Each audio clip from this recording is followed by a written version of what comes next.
1077 GNA, Albany's #1 for new country. A very exciting Friday here in the Capital Region. I'm Matty Jeff with you, live in Clifton Park from Upstate Concert Hall. Super excited tonight for our Shop with a Cop benefit show. We're doing a wonderful thing, raising money to buy gifts for less fortunate kids this Christmas.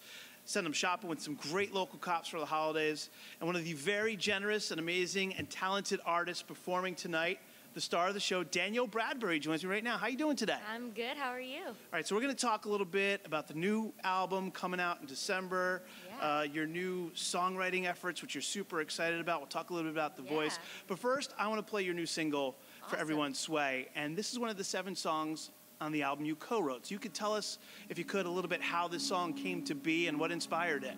Yeah, I was writing it in Nashville, and I was with 2 other writers, and they asked me, like, what do you need right now? What are you missing for your next album? I was like, you know, I've never had that laid-back kind of, like, I don't know, crowd participation song. And they're like, okay. And I was like, I want something that can kind of take a break from reality for a second, kick off your shoes, have a drink, and just chill and have fun. And so we did just that. It came natural, and we wrote Sway. So chill, a little bit of the vibe. You're probably going to get here with Danielle tonight at Upstate Concert Hall. Here it is, Danielle's new single, Sway, on Albany's #1 for new country, 1077 GNA.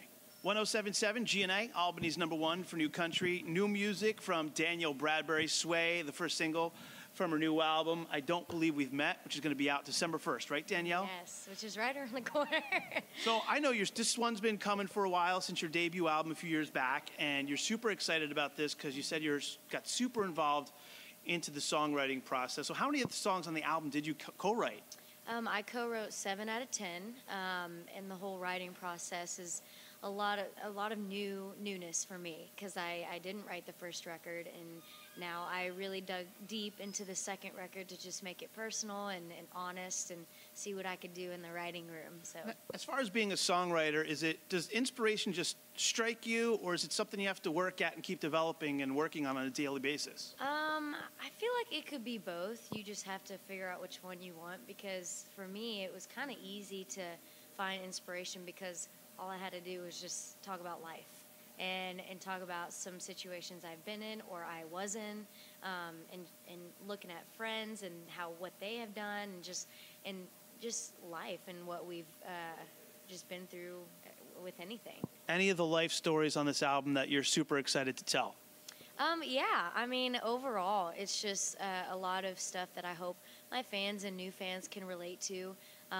It's about life, relationships, and anything. And the sound is a lot of different sounds. So that's going to be, I think, the biggest difference for everybody since my first album. So I'm excited. So with Sway, you talked about like the chill aspect of the song and that kind of vibe. Like, what other kind of sounds and vibes can we expect when we get to hear it December 1st?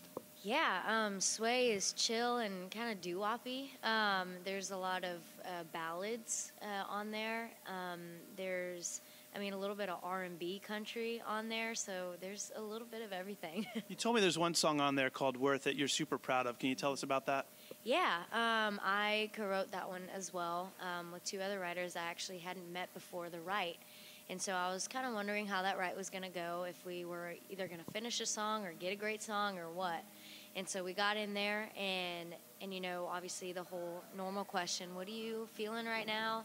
And I was like, personally, I lately have been having trouble just speaking up for myself and just that normal feeling. And they're like, okay. And so we kind of elaborated on that a little bit, and we turned it into kind of a relationship song, but it's one of those songs that can be about anything. So it's very motivating and inspiring to me, and so hopefully it comes off like that to my fans. So as you're going through this process, getting into songwriting really deep for the first time, like some of the other people maybe that you're on The Voice with before, you're telling me you're great friends with Ray Lynn. Do you lean on them at all for advice as they're kind of going through the same thing you are, becoming a more developed artist and finding your way in Nashville?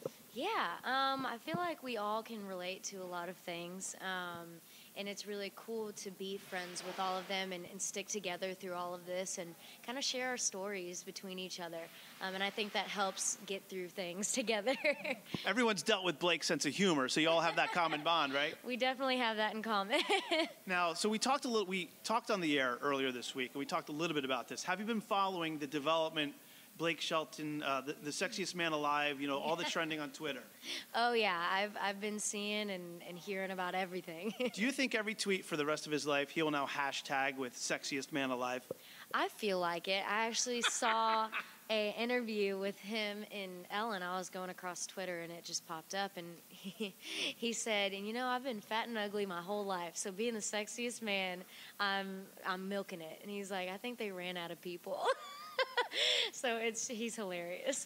You know what I can't believe either? On the air right now with Danielle Bradbery playing our Shop with the Cop show tonight here at Upstate Concert Hall. People seem to be going nuts about this on Twitter in a negative way too.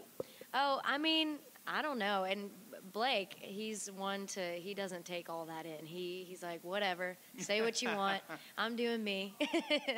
Did that kind of help you along too? Because we all know what can happen on social media with the negativity. Like, you know, seeing how someone like Blake does it, does that help you along, help you ignore all the negative noise? Yeah, that's been very helpful. He's just kind of naturally had that talk with me to just ignore it all. And I kind of caught on. I'm like, okay, this is not worth just getting mad about, upset. Social media, there's so many people behind their phones or computers that are just doing it to get to you, and all they want is for you to respond. That's what they're looking for, so just don't do it. Well, I'm sure tonight with Danielle Bradbery performing here at Upstate Concert Hall, our Shop with the Cop benefit show, it's going to be all the positive people spreading the love on social media. Thank you so much for coming out tonight. We're looking forward to seeing you perform. Yeah, thank you. You could see her sing live tonight, an amazing singer, an amazing artist, an amazing person. Craig Wayne Boyd, too, here at Upstate Concert Hall. Doors are opening in just a few minutes at 6 o'clock. Show starts at 7. Tickets are only $10 at the door. Come see us. We'll see you later, Danielle, okay? Thank you.